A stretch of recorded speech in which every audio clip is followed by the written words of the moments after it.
Si comes tienes que lavar tu plato, Firulais. Anda, enjuágalo bien. No me gruñas. A ver, con la esponja eso. Y enjuaga bien que luego deja todo jabonoso.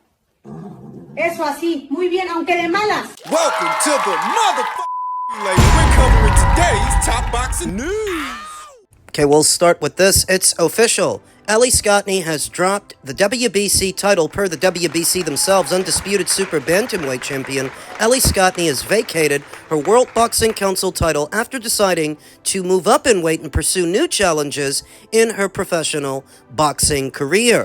Scotney established herself as one of the finest female fighters in the world by unifying all titles at 122, standing out for her technique, discipline, and outstanding performances inside the ring. Her reign as WBC champion was a fundamental part of the historic journey that led her to become the undisputed queen of the division and the very first of her kind, because there had never been an undisputed super bantamweight champion before. Her name is in the history books now. I don't think most people realize that the major four alphabet organizations having titles in the women's divisions is a fairly recent development, and thus, many of these divisions never actually had a full-fledged, undisputed champion. Ellie Scotney represents one of the first. In her most recent fight held on April 26th at the iconic Madison Square Garden, Ellie Scotney reaffirmed her dominance at 122 by defeating brave Mexican fighter Mikaelian Flores via unanimous decision over 10 intense rounds. Scotney showcased her technical mastery and movement to counter Flores' aggressive pressure, convincing the judges with scores of 100 to 90, 97 to 93, and 98 to 92. The World Boxing Council recognizes, appreciates, and admires the professionalism, dedication, and competitive spirit Ellie displayed throughout her reign, wishing her the greatest success in this new chapter of her career in a higher weight class. The organization, led by Mauricio Suleiman, reiterated that the doors of the WBC will always remain open for Ellie in the coming days. Details regarding the process to crown the new champion at 122 will be announced, as well as the specifics of Scotney's debut in her new division, where she will look to continue writing her name into the history books of women's boxing. I anticipate that Ellie Scotney will be a WBC champion again. I anticipate that she may end up facing her MVP stablemate, Tiara Brown, for what is Tiara's WBC title. And if she does, I like Ellie Scotney's chances in that fight. At 126, as far as what happens at 122, the current WBC interim champion, as we all know, is Skye Nicholson. Ranked right behind her at number 1 is Mikaelian Flores, which we've already talked about. In this situation, the World Boxing Council can elevate Skye Nicholson to full champion straight away because she's already interim, or they could order her to fight Mikaelian Flores for the vacant title. It could happen that way also. Crown a new champion that way. In a third and also realistic scenario, Mikaelian Flores is not just ranked at number 1 via the WBC, she's also ranked at number 1 via the WBA, and what she could do is stay the WBA route, pick up that title, and then fight Skye Nicholson for hers in what would be a unification match. Because she is in a position to force the issue with Skye Nicholson via the WBC, or she can get a title of her own without having to fight Skye via the WBA. Either way, those two seem to be on a collision course. Now, separately, there is a separate scenario presented due to Mikaelian Flores' expressed interest to move down in weight to 118 and perhaps challenge that division's four-belt champion, Shernika Johnson, on the premise that Mikaelian doesn't stay at 122 and follows through on that.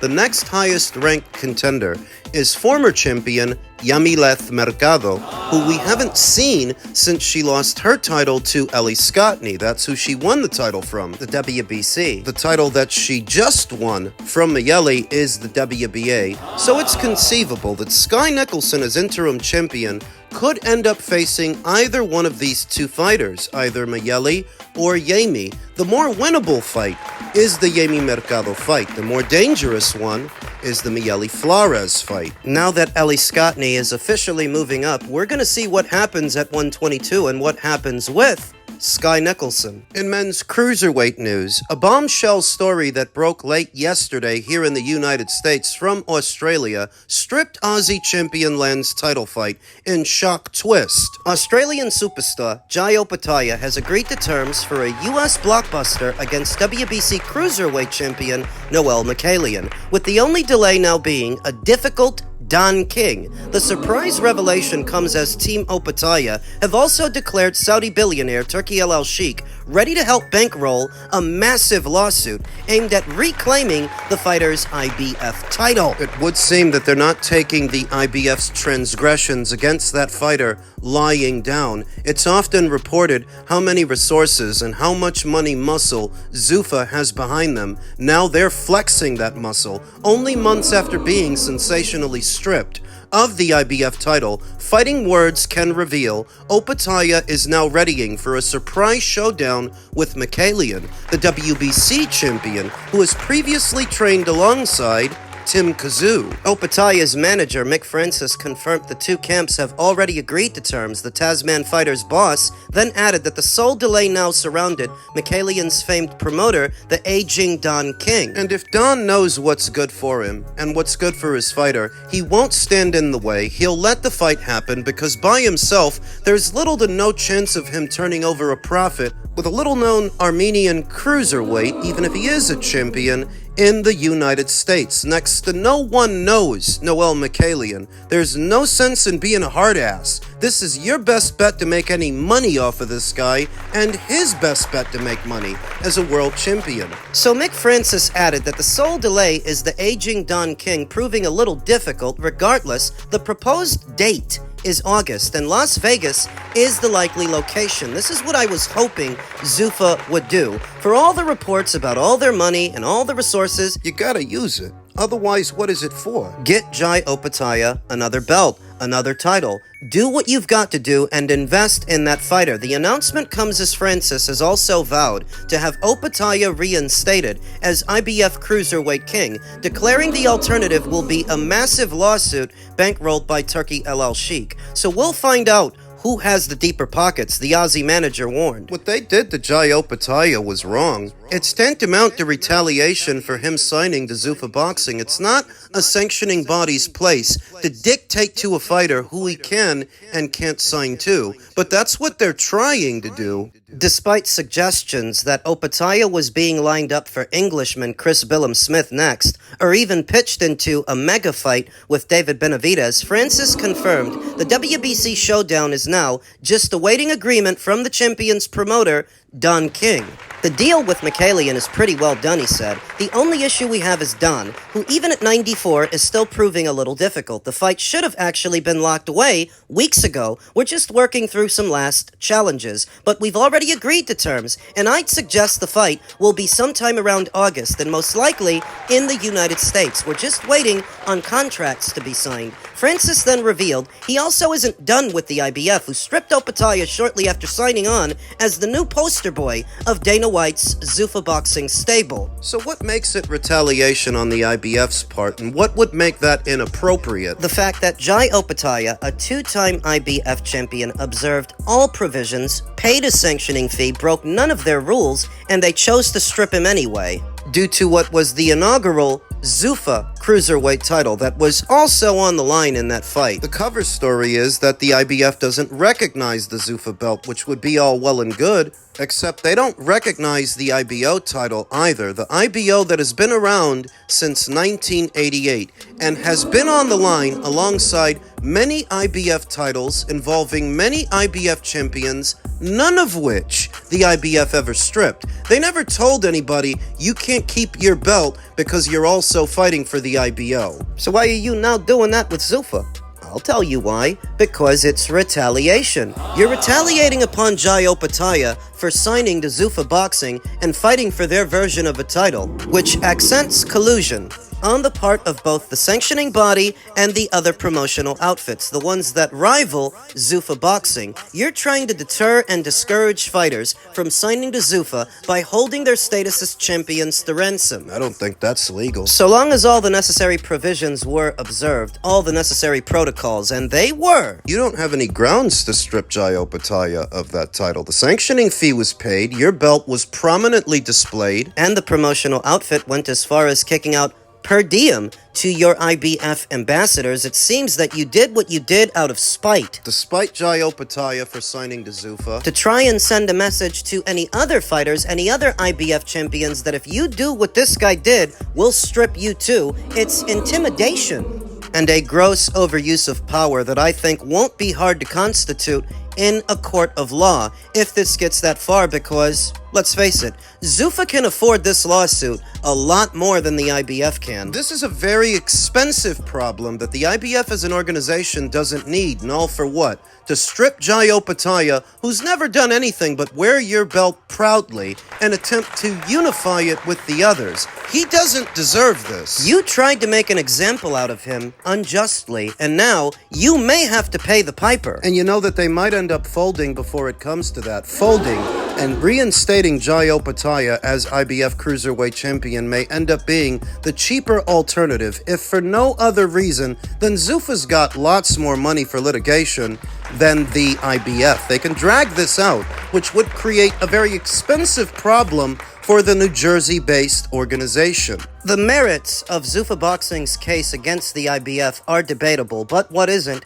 is that legal costs can skyrocket depending on how long it takes them to resolve this. So the cheaper alternative for the IBF would be to just reinstate Jai Opetaia as Cruiserweight Champion. They haven't crowned a new one yet. A battle of attrition. And all for what? Despite Jai Opetaia for having signed to Zuffa, what was he supposed to do? Nobody else offered him a deal. Matchroom didn't offer him an extension. Queensbury didn't offer him anything. Nobody did. There's all this performative activism in the boxing space right now over what is the Ali Revival Act, on the premise that it would leave fighters in a compromising position, open to be taken advantage of by Zuffa. When fighters have been taken advantage of in the existing framework all before Zuffa was even a thing, and you didn't bat an eyelash over it. You guys are all right with sanctioning bodies like the WBC and the WBA giving fighters the runaround instead of securing their title shots. You seem okay with the IBF stripping fighters of their titles unjustly. Frankly, I don't think you guys care about the fighters as much as you let on. You're not protecting the sport of boxing or the fighters in it from a monopoly forming. You're protecting the existing monopoly, the one the sanctioning bodies have already had over the sport, because up until this point, the fighters didn't have a choice but to deal with them. Now they do, and that's what you're against? Because now they have the option of fighting in a UBO? Those against this movement either have their own agenda, their own ulterior motives, or they're too stupid to see the forest through the trees. While the situation gets resolved with the IBF, Jai Opetaia may end up collecting yet another alphabet title anyway. WBC champion Noel Mikaelian sports a professional record of 28 wins with 3 losses and no draws, 12 knockouts, having never been knocked out. In 31 professional bouts, last in action in December of last year when he fought Badu Jack for the second time to become a 2-time cruiserweight champion. A solid fighter, make no mistake, and a guy who's been around the block. He's been in there with former champion Krzysztof Glowacki,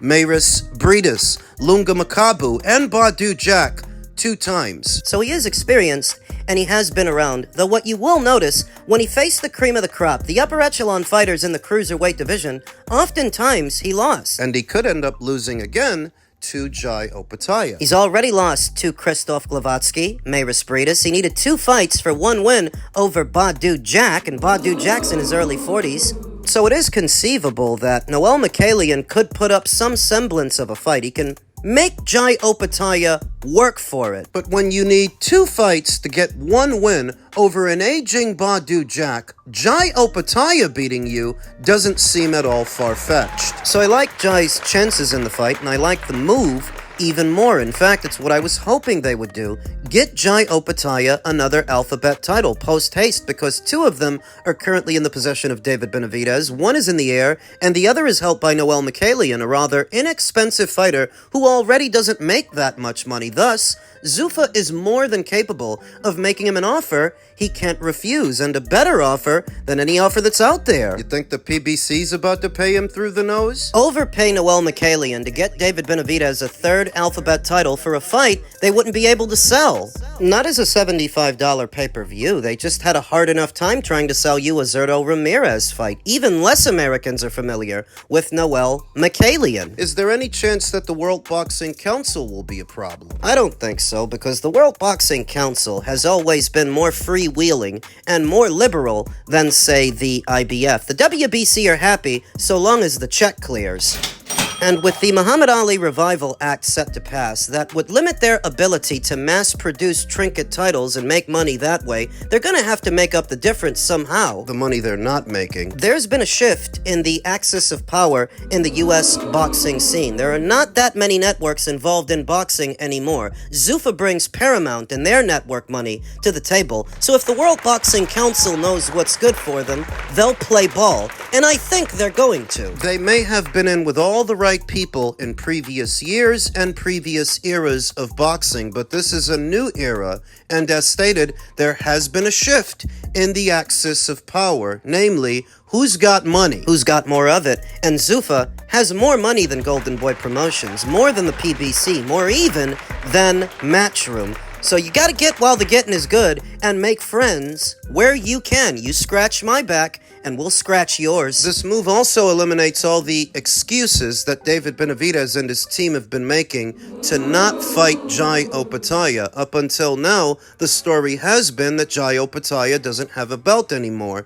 He's not a champion anymore. Even though he's still lineal and Ring Magazine champion, that's what they've been saying. That's what the excuse has been. The excuse gets eliminated if he beats Noel Mikaelian and wins the green and gold title. The same green and gold title that David Benavidez has been happy to fight for at 168 and 175. What's the excuse gonna be now? If Jai Opetaia wins that belt, you've been pretending that he's a man on an island, when in all actuality, there's more money behind Jai Opetaia than there is behind David Benavidez. Even though David is mildly more popular than Jai, Jai's got Turki Sheikh behind him. Who do you have behind you? They've been pretending that him going to Zuffa is some sort of an obstacle when nobody's asking David Benavidez to migrate over to Zuffa or to fight on Paramount. You can fight Jai Opetaia on one of Turki Sheikh's shows, the same way you fought Anthony Yard. Remember him? Get Jai Opetaia another alphabet title, and all of the narratives, all of the excuses levied against him fall by the wayside for this problem that you can easily resolve at a fraction of the cost to what you kicked out to Conor Benn, or what you may end up spending on guys like Devin Haney and Shakur Stevenson. For a fraction of the cost, you can get Jai Opetaia another belt in what is a more compelling narrative than anything they provide. A more compelling story. His pursuit of undisputed. It's very obvious by now that it is Zuffa's intention to corner the cruiserweights. They've got Jai Opetaia, they've got Brendan Glenton, Chris Billum-Smith, Ryan Rozicki. David Benavidez is running out of places to hide. Don't kid yourself. He can't get back down to light heavyweight. He has to stay at cruiser, where he's fast running out of real estate. If Zuffa plays their cards right, David Benavidez won't have a choice but to answer to Jai Opetaia. Opetaia, yeah.